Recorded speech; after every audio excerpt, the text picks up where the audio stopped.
Some state lawmakers worked through the weekend as they prepare to come back to St. Paul tomorrow for a special session. They're fine-tuning bills and have a few meetings today ahead of gaveling in officially tomorrow morning. Earlier today, I spoke with GOP House Speaker Lisa Demuth. Take a listen.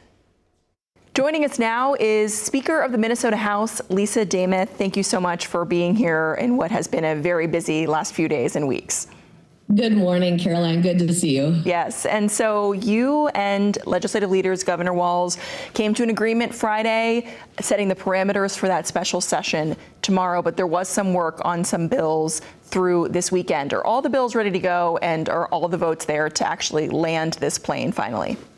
I'm really pleased with the agreement that came forward. As you know, the makeup of the legislature really only being divided by one Democrat extra vote that gives the majority in the Senate, but then our tie in the House. And so when we came out with the agreement that was announced on Friday morning, it's important to recognize that the bills are now available for the public to see. Bonding is something that will happen. There was a little bit more work, and there continues to be a little bit more around the edges on transportation and an issue that is faced there to do with some of the county funding. But all of this work has really gone on throughout the entire legislative year. So I think that's an important thing for the public to recognize. Plus, there's been public walkthroughs on all of the areas that we'll be tackling tomorrow morning in the special session.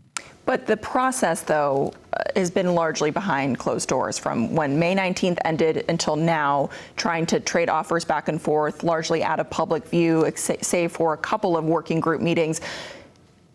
So it hasn't really been that transparent. How do you defend that to taxpayers and people at home watching and want to know what their legislature is doing? Yeah, again, all of these bills have really gone through, the components of these bills have gone through during the last 5 months of the regular session. And then as they've come through, clearly we didn't get the work done on May 19th, not all of the work. Some of the work was done. We were able to pass public safety and judiciary, the veterans bill, the ag bill, a housing bill, state government. So there was quite a bit of work done, but still to finish the state budget is why we need to meet now in this special session. But a lot of these things, again, were heard through the regular session going forward as the work groups then have pulled these together. We know that the public walkthroughs have been there, and then they've been available on the website as soon as they're up and posted by the reviser. So you're dealing with a really difficult budget outlook, and that has added complications to this negotiation process. But in Congress, there is the one big beautiful bill that includes cuts to Medicaid and SNAP, which, you know, fewer federal dollars could mean the state is on the hook to pick up the difference. And I'm wondering how concerned you are about that. If that bill does pass this summer, will you have to go back into another special session?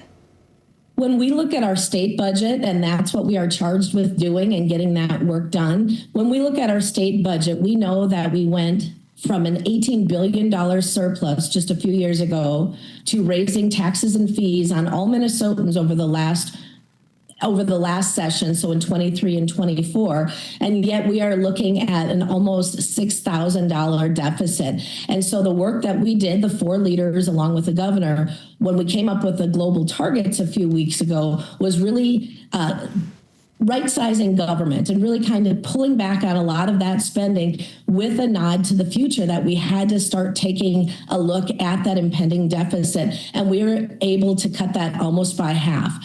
So what we've done, the work that we will be finishing up on Monday, sets us up in a little bit better position, obviously, than when we were.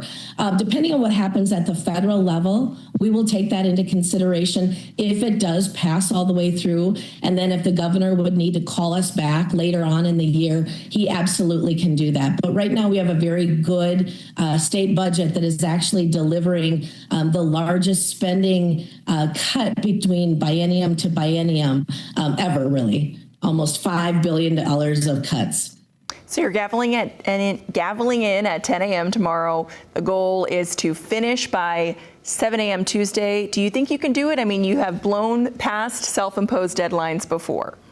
There is a lot of work to be done, and I fully recognize that. But all of our caucuses have been doing their own work internally. Our caucus will again be meeting later on today. We've met just a couple of days ago. And so I think as we look at the deadline of needing to be done Tuesday morning, the important thing to recognize is that we start Monday morning at 10 o'clock, and then we'll go right into bills.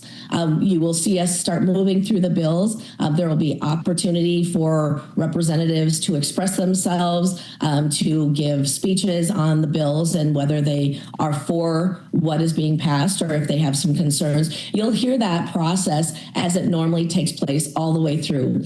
We do need to be done by 7 a.m. on Tuesday morning. It could be done before if the work gets done, but that's both in the House and the Senate, the agreement that has been made. Well, I'll be there, as will you, and all the rest of the press and legislators. So that's all we've got here. Thank you so much, Speaker Demuth. Thank you very much.